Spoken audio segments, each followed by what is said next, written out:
The stars looked the same as they had for 3,000 years, cold and distant against the black of space. Captain Jake Morrison stood on the bridge of his ship, the Dawn's Edge, watching the scanner readings that showed nothing but empty void. His crew had been exploring this dead region of space for 6 months now, finding only rocks and ice floating in the darkness. Jake was a tall man with gray hair and tired eyes. He had spent 20 years in the service of the Zalarian Republic, mapping unknown space and searching for resources that might help his people. The Council paid well for such work, but it was lonely business.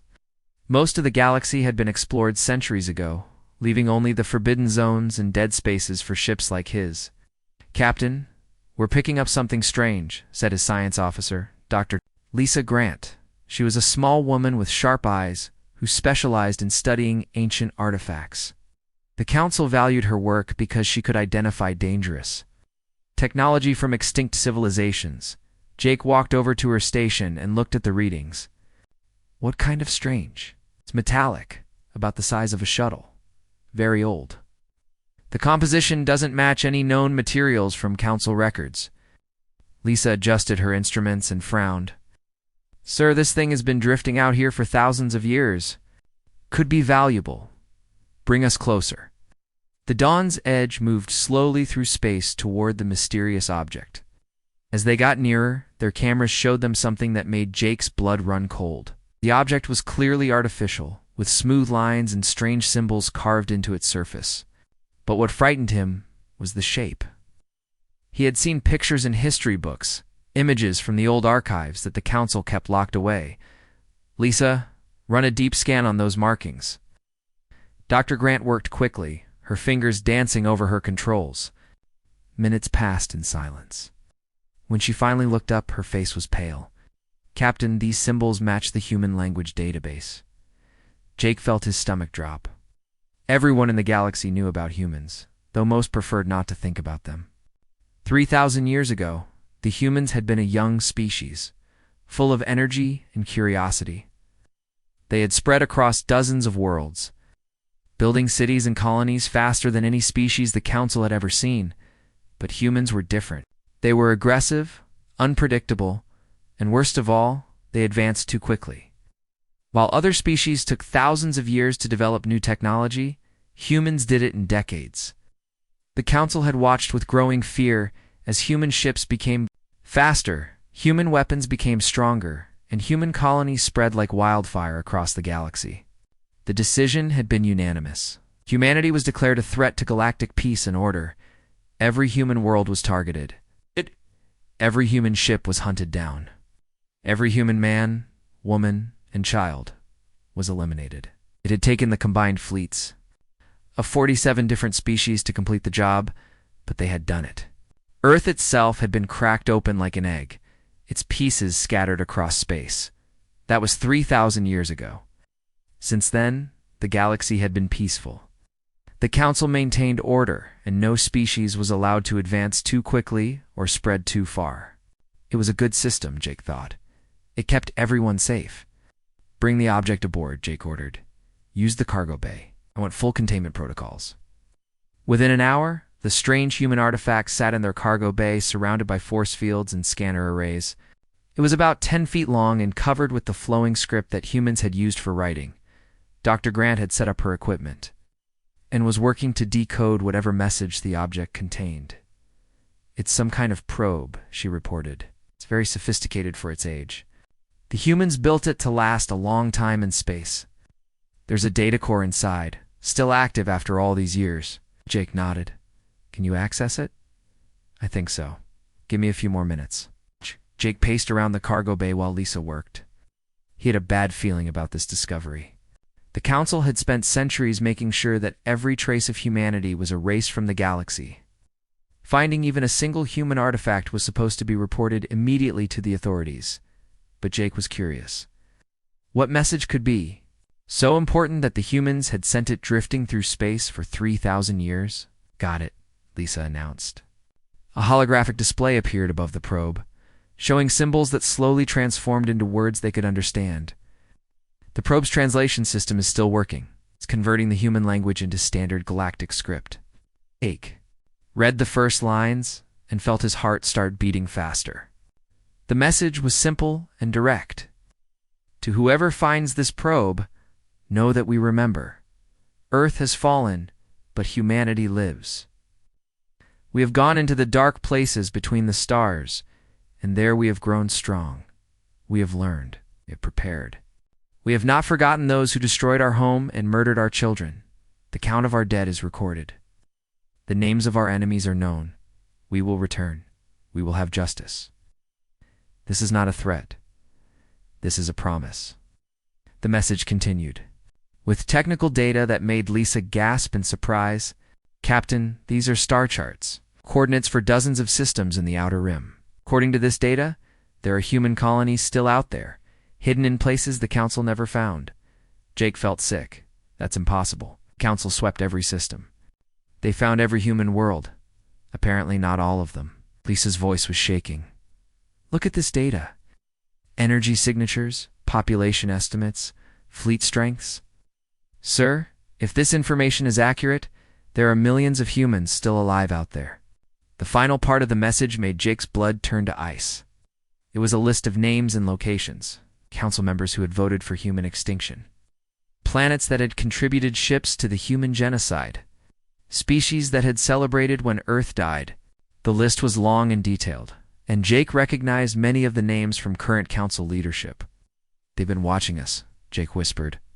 For 3,000 years, they've been out there, watching and planning. Lisa nodded, her face pale. According to this probe, human technology has advanced far beyond anything in council space. They've had 3,000 years to develop, without any restrictions or oversight. Captain, what the council did to them? They did it to create the very thing they feared most. Jake made his decision quickly. Pack up your equipment. We're leaving this sector immediately. What about the probe? We never found it. This area of space is empty. Nothing here but rocks and ice. Jake looked at the holographic message one. More time, memorizing the human words that promised justice for crimes committed 3,000 years ago? And Lisa, this conversation never happened. As the Dawn's Edge jumped to hyperspace, leaving the human probe drifting alone in the darkness, Jake knew that the galaxy was about to change. The Council had built their peace on the graves of Earth's children, but the dead were coming home, and they remembered everything. The probe continued its endless journey through space, its message ready for the next ship that might find it. But it was no longer the only human voice in the darkness. Across the galaxy, in the forbidden zones, and dead spaces that the Council avoided, other signals were beginning to stir. After 3,000 years of silence, humanity was preparing to speak again, and when they did, the galaxy would listen. Admiral Ryan Cole stood in the command center of Kepler Station watching the holographic display that showed the entire galaxy spread out before him. For 60 years of his life, he had dreamed of this moment. His grandfather had told him stories of Earth, of blue skies and green forests, of a world where humans could walk freely under an open sun. Those stories had kept hope alive through the long years of hiding. The station around him was a marvel of human engineering. Built inside an artificial black hole that hid it from council sensors. From the outside, the Kepler system looked like empty space with a small gravity anomaly. Inside the event horizon, protected by technology that bent space and time itself. Millions of humans lived and worked in the largest hidden city in the galaxy. Admiral, we're receiving confirmation signals from all sectors, reported Commander Danny White from his position at the communications console. Danny was young, barely 30, but his family had served in the remnant fleet for generations. The probe network is active. Every human settlement is ready to begin the next phase. Ryan nodded slowly. 3,000 years of preparation had led to this moment. When the Council had tried to exterminate humanity, they had succeeded in destroying Earth and most of the major colonies. But they had missed the exploration ships that were beyond the rim of known space. They had overlooked the mining stations. In dead solar systems, they had failed to find the research outposts hidden in asteroid fields and nebulae. Those survivors had done something the Council never expected. Instead of trying to rebuild their civilization in the open, they had gone deeper into hiding, They had spent centuries learning to live in places where no other species could survive. They had developed technology specifically designed to remain undetected. Most importantly, they had never forgotten what had been done to them. Dr. Amy? Parker entered the command center carrying a data tablet that contained 3,000 years of carefully gathered intelligence. She was a small woman with short brown hair and the intense focus that came from a lifetime of studying their enemies. As the chief strategist for the human resistance, she knew more about council politics and military capabilities than most. Council members themselves? The preliminary reports are in, Amy announced, her voice calm and professional. Our observation posts have been monitoring council space continuously for the past 50 years. Their technology is barely advanced. Since they destroyed us, in fact, in many ways they've moved backwards. Ryan turned to face her. How so? After they eliminated humanity, the council implemented strict limits on technological development. No species is allowed to advance too quickly. Ow. No one can build ships faster than approved designs. No one can develop weapons beyond council specifications. They created these rules to prevent another human situation. Amy smiled grimly. What they actually created was stagnation. She activated her tablet and projected a series of images into the air between them. The holographs showed council ships, weapons, and defense systems that looked almost identical to designs from 3,000 years ago. Our fastest ships move at half the speed of our slowest scouts. Our most powerful weapons couldn't penetrate the armor of our cargo vessels. Their shields are designed to stop energy types that we stopped using 1,000 years ago. Amy's eyes gleamed with satisfaction. They've spent 3 millennia preparing to fight the humans they remember. They have no idea what we've become. Lieutenant Ben Adams walked over from the sensor station, his face serious. Ben commanded the reconnaissance division. The brave pilots who had spent decades flying undetected through council space, gathering information and mapping their enemies' weaknesses. His ships were small and nearly invisible, designed to observe without being seen. Ma'am, I've just received the latest reports from our deep cover units, Ben said, handing Amy another data pad. The council is starting to panic. Word about the probe discovery is spreading through their government. They're calling emergency sessions and trying to activate old defense plans. Amy read through the reports quickly. This is better than we hoped. They're so frightened they're making mistakes. Look at this. They're pulling ships from border patrol to protect their core worlds. They're exposing trade routes and leaving outer colonies vulnerable. Ryan studied the tactical displays. With the eye of someone who had spent his entire life preparing for war, the remnant fleet had grown slowly over the centuries, built in secret shipyards hidden throughout the galaxy. Every ship was designed with one purpose: to be superior to anything the Council could field. Human technology had advanced along paths that no other species had imagined, driven by the need to remain hidden while growing strong. How many ships do we have ready for deployment? Ryan asked. Over 10,000 combat vessels with full crews and supplies, Danny reported from his station. Another 5,000 support ships. Admiral, we have the largest fleet in galactic history, and the Council doesn't even know we exist. Walked to the main viewport, looking out at the strange twisted space inside their artificial black hole. Beyond that barrier lay the galaxy that had tried to murder his people. For 3,000 years, humans had lived like ghosts, watching their enemies from the shadows, learning their weaknesses, waiting for the right moment to strike. Dr. Parker, what's the status of our prisoner recovery intelligence? Amy's expression became darker. We've confirmed the locations of 47 detention facilities where the Council has been holding human survivors for research purposes, medical experiments, psychological studies, genetic sampling. They've kept our people alive as test subjects for 3,000 years. The command center fell silent. Everyone present had grown up knowing that some humans had been taken alive during the genocide, but hearing confirmation was still shocking. The idea that their people had been suffering in Council laboratories for millennia, while the survivors hid in safety, was almost unbearable. Those facilities are our first priority, Ryan decided. Before we do anything else, we bring our people home.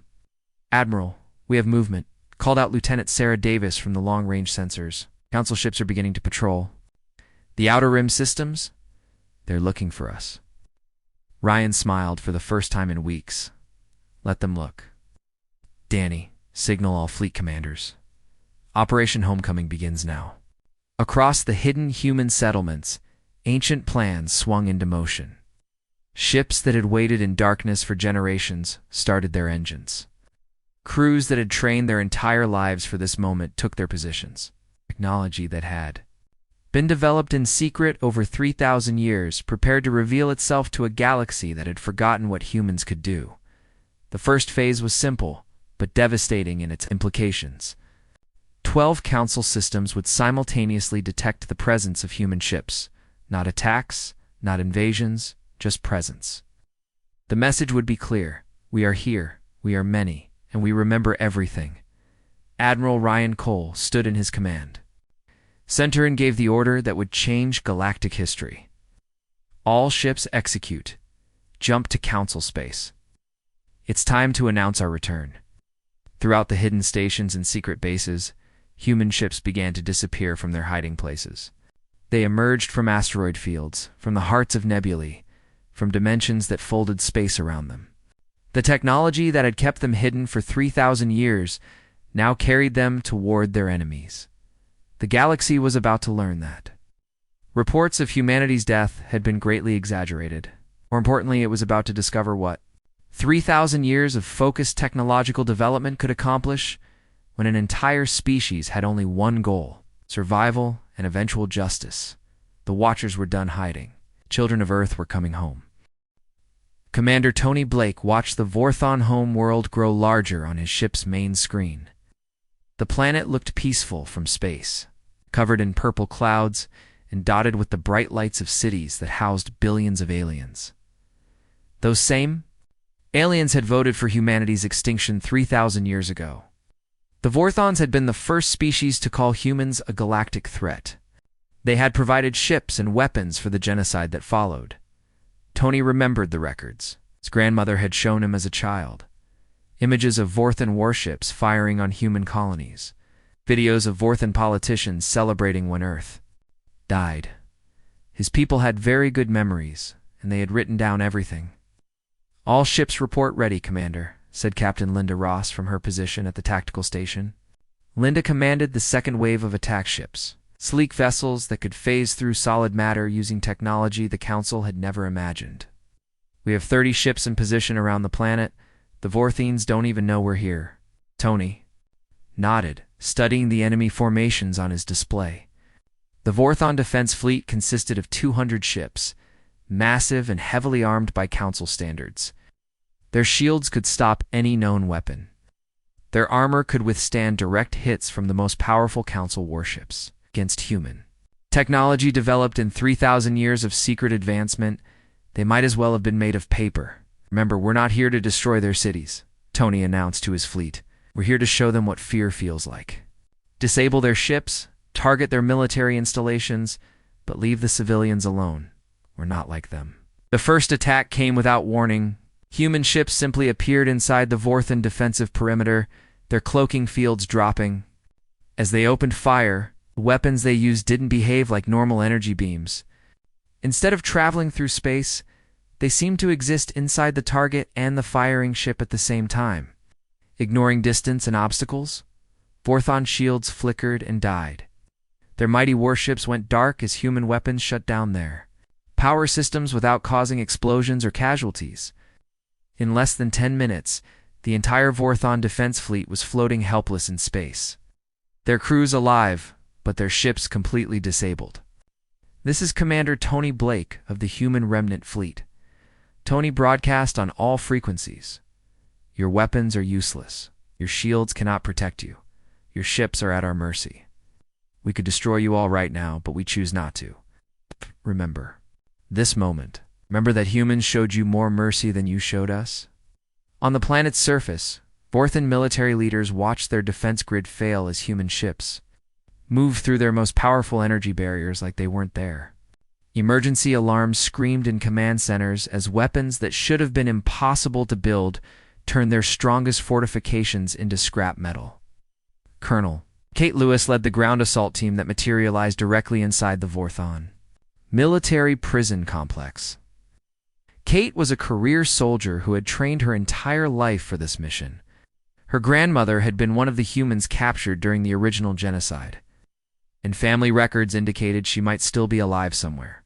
In council space, scanning for human life signs, reported Sergeant Bob Chen, Kate's second-in-command. Bob carried sensors that could detect human DNA from miles away, another example of the advanced technology that 3,000 years of focused development had produced. I'm reading human signatures in the lower levels. Ma'am, there are a lot. Of them, Kate felt her heart race. How many? Over 300 in this facility alone. Some of the readings are very weak, but they're alive. The rescue team moved through the prison like ghosts, their equipment allowing them to walk through walls and become invisible to security cameras. They found the human prisoners in conditions that made Kate sick with anger. Men, women, and children, who should have died of old age centuries ago, were kept alive by Vorthon medical technology, used as test subjects for experiments that had continued for 3,000 years. Easy, we're here to take you home, Kate whispered to an elderly human, the woman who cowered when the cell door opened. The woman looked confused, as if she couldn't believe what she was seeing. Home? The woman asked, in a voice roughened by centuries of captivity. There is no home. Earth is gone. We're the last ones. Kate knelt beside her and gently took her hand. No, grandmother. Earth is gone, but we survived. There are millions of us now, hidden in the dark places between stars. We've come back for you. We've come back for all of you. The liberation of the prison took less than an hour. Human medical teams worked quickly to stabilize prisoners who had been kept alive far beyond their natural lifespans. As transport ships arrived to carry the survivors to safety. And in every case, the rescued humans were told the same thing. Humanity lived. Humanity remembered. And humanity had returned. General Pete Davis coordinated the siege of Council Central from his flagship, the Retribution, the massive space station that served as the Council's government. Headquarters was surrounded by the largest fleet in galactic history. But General Davis knew that numbers meant nothing when the technology gap was so wide. Sir, the Council is requesting negotiations, reported Major Carl White from the communications station. They want to discuss terms for a peaceful resolution. Pete studied the tactical display showing Council Central's defenses. The station was protected by energy shields that could withstand the combined firepower of 100 normal fleets. Its weapons could destroy planets. Its position in the center of Council space meant that any attack would have to fight through the fleets of a dozen different species. None of that mattered to ships that could exist in multiple dimensions at once. Tell them we'll negotiate after they surrender, Pete replied. Unconditional surrender. They can discuss terms from prison cells. The demonstration that followed would be remembered for thousands of years. Human ships began to phase in and out of normal space, appearing inside Council Central's shields, firing weapons that disabled key systems, then vanishing before the station's defenses could respond. Each attack was precisely targeted to avoid casualties while showing the complete helplessness of Council technology. Their shields are useless, observed Captain Nancy Ford, Pete's tactical advisor. Our ships are operating in folded spacetime. To their sensors, we're attacking from the past and future simultaneously. Their targeting computers can't lock onto something that exists in multiple time streams. Within hours, Council Central was completely defenseless. Its shields were down, its weapons were offline, and its communication systems were under human control. The governing body that had ordered humanity's extinction sat in darkened chambers, waiting to learn their fate. Dr. Claire Thompson, humanity's chief diplomat, addressed the council leaders via hologram from her ship. Claire had spent decades studying galactic law and council procedures, preparing for this moment when humanity would demand justice through the same legal system that had once condemned them. Members of the Galactic Council, Claire began, her voice calm and professional. 3,000 years ago, your predecessors voted to exterminate the human species. Today, you will answer for that crime. You have two choices: surrender yourselves for trial under galactic law, or watch your civilizations burn as ours did. Can't do this, protested Chancellor Vex of the Altarian Empire, his tentacles writhing with fear, the council maintains. Galactic peace. Without us, there would be chaos. Claire smiled coldly. You maintained peace by committing genocide. You prevented chaos by murdering an entire species. That peace ends today. That version of order dies with your authority. Council chamber fell silent as the reality of their situation became clear. The species they had tried to erase from history had returned stronger than anyone had imagined possible. The technology they had feared humans might develop had been surpassed beyond their worst nightmares. The children of Earth had become exactly what the Council had feared, and now they stood in judgment. You have 1 hour to decide, Claire announced. Justice or destruction. Choose wisely. Judge Nathan Hughes stood in the center of the Great Hall of Justice, looking out at the thousands of beings who had gathered to witness history. The hall was built on the restored Earth. It's constructed from materials that had once been scattered across space when the planet was destroyed. Every grain of sand, every drop of water, every atom of air had been collected and reassembled using technology that turned science, fiction, into reality. Nathan was old enough to remember the stories his great-grandmother had told him about the original Earth. She had been born on a colony ship during the Great Exodus, one of the few humans who escaped the genocide. Her descriptions of blue skies and green forests had seemed like fairy tales to a boy who grew up in asteroid mining stations. Now those skies stretched overhead once again, visible through the transparent dome that covered the hall. The Court of Galactic Justice is now in session, Nathan announced, his voice carrying to every corner of the massive chamber. We are here to determine the guilt or innocence of 47 species of the Galactic Council in the matter of genocide against humanity. In the defendant section sat the leaders of the species that had voted for human extinction 3,000 years ago. Some looked defiant, others appeared frightened, and a few seemed resigned to their fate. They were protected by energy fields that kept them safe from the crowds of humans who had come to see justice served. Prosecutor Helen Carter stood at the podium, holding a datapad that contained 3,000 years of carefully gathered evidence. Helen had spent her entire career preparing for this moment. Her family had been lawyers and judges for generations, keeping alive the legal traditions of old Earth while they waited for the day when human law would matter again. Your Honor, the prosecution will prove that the defendants committed the crime of genocide against the human species, Helen began, her voice strong and clear. We will show that this was not an act of war or self-defense, but a deliberate attempt to completely destroy an entire people because of fear and prejudice.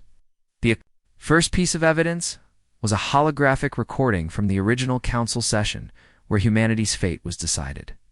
The recording had been preserved in the archives of a dozen different species, never expecting that humans would one day return to use it against them.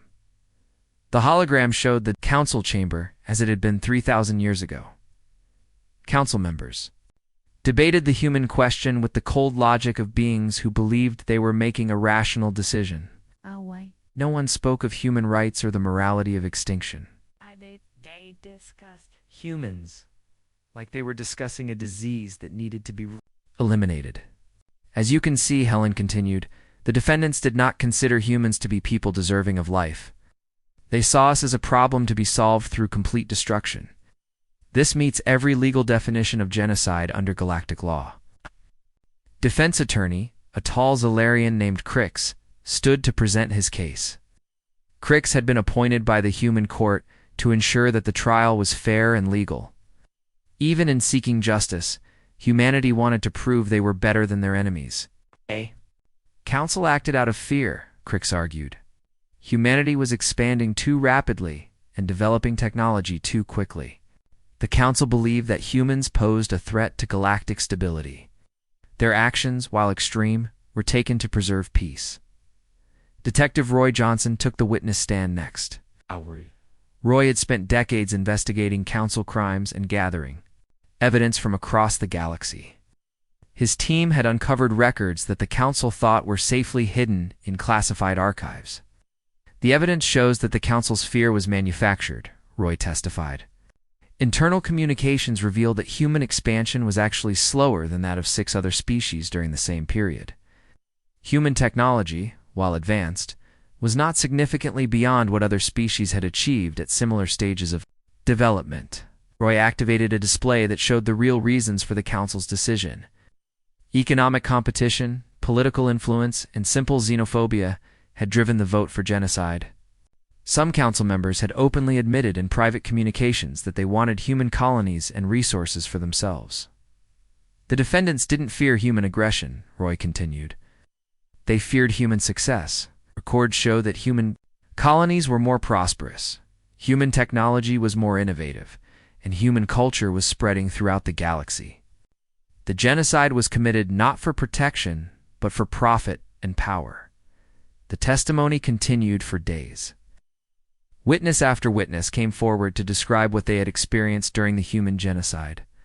Some were survivors who had been rescued from council prisons.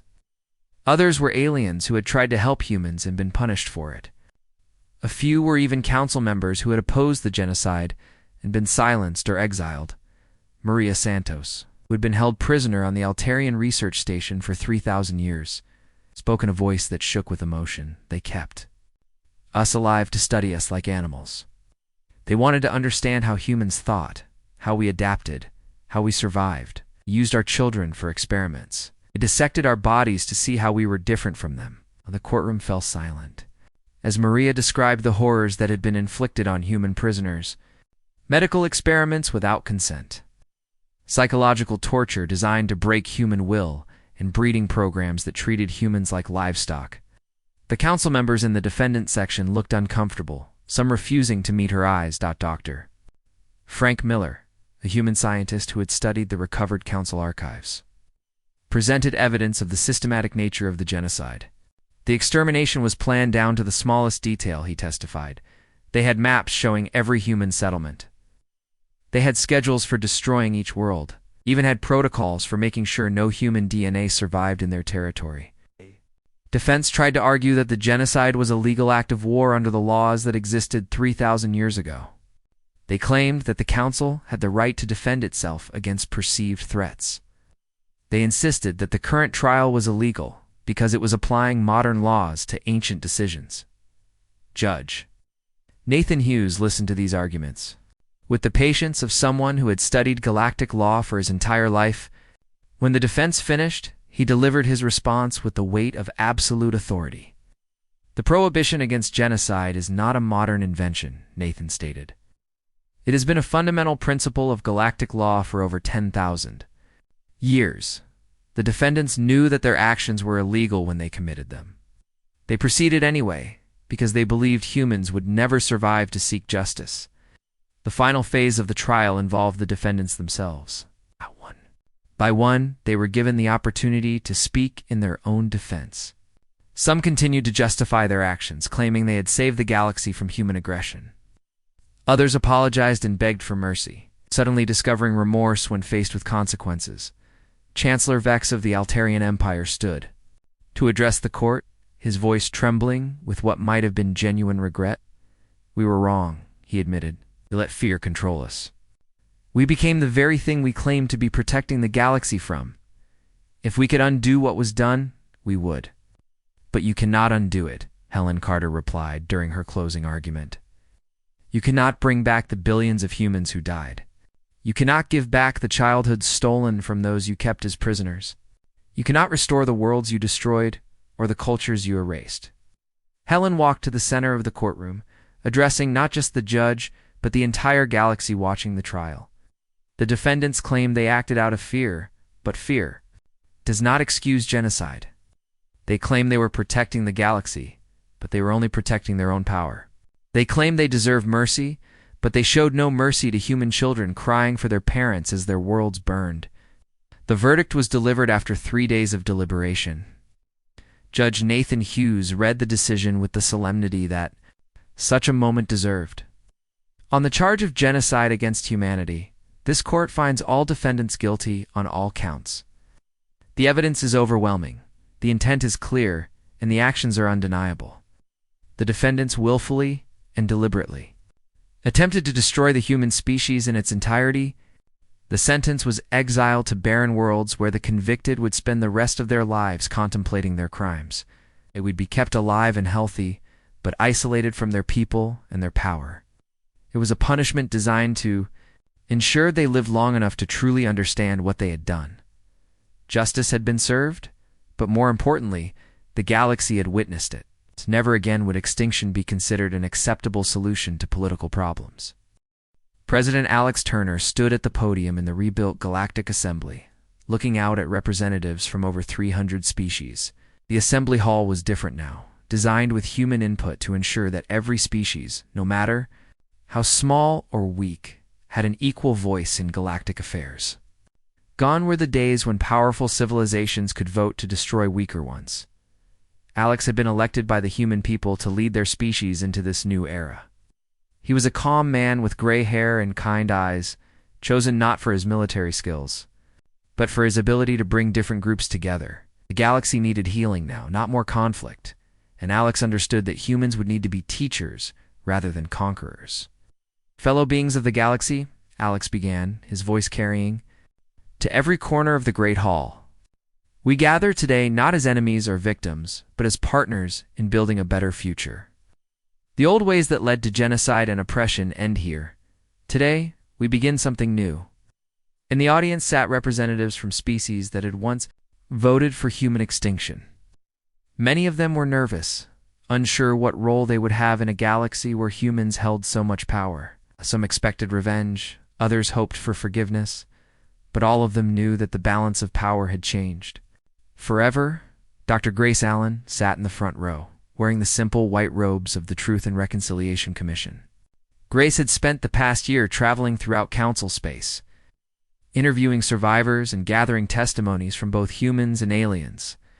Her job was to make sure that the crimes of the past were remembered and understood so they could never happen again. The commission has completed its investigation, Grace announced when Alex called upon her to speak. We have documented over 50,000 individual war crimes committed during the human genocide. We have recorded testimonies from survivors of 47 different species who suffered under the old council system. Grace activated a holographic display that showed the galaxy as it had been under council rule. Red zones marked areas where species had been enslaved, genocided, or simply disappeared. Yellow zones showed regions where entire civilizations had been forced to give up their technology and culture. Green zones, representing truly free societies, were disturbingly rare.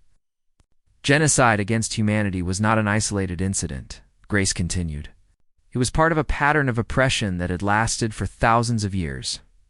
The council maintained peace by crushing anyone who grew strong enough to challenge them. Humanity simply grew too strong, too quickly, to be controlled through normal means. Admiral Scott Miller watched the presentation from his position near the military section of the assembly.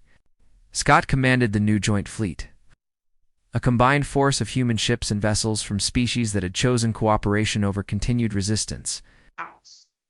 The fleet was powerful enough to enforce the assembly's decisions, but it operated under strict rules designed to prevent abuse. The Joint Fleet has been deployed to protect smaller civilizations from aggressive neighbors. Scott reported when asked about military operations. In the past 6 months, we have prevented 3 attempted invasions and stopped a slave raids. We have also provided disaster relief to worlds affected by natural catastrophes. The fleet Scott commanded was unlike anything the galaxy had ever seen. Human technology was shared freely with allied species, but only for defensive purposes. Ships that could phase through matter were used to deliver medical supplies to quarantined worlds. Weapons that ignored conventional defenses were turned toward breaking up asteroids that threatened inhabited planets. We do not seek to rule the galaxy, Scott continued. We seek to protect it from those who would repeat the mistakes of the past. Any species that attempts genocide or slavery will face the combined might of the Joint Fleet. Any species that seeks peace and cooperation will find us ready to help. Dr. Paula Green stood to address the assembly from the science section. Paula led the technology sharing program, a massive effort to raise the technological level of species that had been held back by council restrictions. Her teams were working on hundreds of worlds, teaching advanced medicine, clean energy production, and space travel techniques. Knowledge belongs to everyone, Paula announced. For too long, the galaxy has suffered because a few species hoarded technology and prevented others from advancing. We are changing that. Human schools are being established on any world that requests them. Human teachers are sharing everything we have learned. The response to the technology sharing program had been overwhelming. Species that had lived in poverty for millennia suddenly had access to tools that could transform their societies. Worlds that had been stripped of resources could now harvest energy from their stars. Civilizations that had been isolated by ships could now travel between systems in days instead of years, but the program came with conditions. Any species that received human technology had to agree to the new Galactic Constitution that prohibited genocide, slavery, and aggressive war. They had to open their societies to inspection by the Truth and Reconciliation Commission. Most importantly, they had to promise to use their new capabilities to help others rather than exploit them. Commander Jack Wilson reported on the refugee resettlement program from his position at the Humanitarian Affairs Desk. Jack oversaw the massive effort to relocate species that had been displaced by the old council system. Entire civilizations that had been forced into exile were being given new homes on worlds that had been empty for thousands of years. We have successfully resettled over 2 billion beings in the past year, Jack announced. Former slaves have been given their own worlds to govern. Refugees who fled council oppression have been reunited with their families. Species that were scattered across the galaxy are being brought back together. The resettlement program was one of humanity's proudest achievements. Using their advanced technology, humans could terraform dead worlds in months instead of centuries. They could create habitable space from asteroids and moons that had never known life. Most importantly, they could give desperate people hope. For a better future, Captain Julie Ford spoke for the Exploration Division, describing humanity's plans to expand beyond the known galaxy. Julie's ships were pushing into regions of space that had never been mapped, looking for new worlds and new forms of life. But unlike the old human expansion that had frightened the Council, this exploration was carefully planned and respectful of any life they encountered. We have discovered 17 new intelligent species in the past year, Julie reported. All of them have been approached peacefully and offered the choice of contact or isolation. We have established protective zones around their systems to prevent exploitation by other species. The new exploration protocols were designed to prevent the mistakes that had led to the original genocide. Any new species would be protected until they were ready for galactic contact. No one would be forced to join galactic civilization or give up their traditional ways of life. The galaxy was big enough for everyone to live according to their own values. As the assembly session continued, Alex looked out at the faces of beings from across the galaxy. He saw fear in some eyes, hope in others, and determination in many. The work of building a better galaxy would take generations, but the foundation was being laid now. 3,000 years ago, my people were condemned to extinction because we were different, Alex said in his closing remarks. Today, we celebrate difference as the galaxy's greatest strength. Every species brings unique knowledge, unique perspectives, and unique gifts to our shared civilization. He paused, looking directly at the representatives from species that had once been humanity's enemies. We do not ask you to forget the past. We ask you to learn from it. We do not demand that you love us. We demand that you respect the rights of all beings to exist and grow and dream of better futures. The vote to adopt the new Galactic Constitution was unanimous. Every species, from the most powerful to the weakest, agreed to the principles that would govern their shared future. Genocide was banned forever. Slavery was outlawed in all its forms. Aggressive war was prohibited, except in self-defense. As the assembly session ended and representatives prepared to return to their home worlds, Alex stood looking out at the restored Earth through the great windows of the hall. The blue world turned slowly in space, its continents green with forests, its oceans teeming with life that had been extinct for 3,000 years. Humanity had returned from the edge of extinction, not as conquerors, but as guardians. The species that had tried to erase them from history now lived under their protection. The galaxy that had feared human potential now benefited from human innovation and wisdom. The children of Earth had kept their promise. They had returned for justice. But in seeking justice, they had found something better: the chance to build a galaxy Oh. where no species would ever again face the choice between submission and extinction.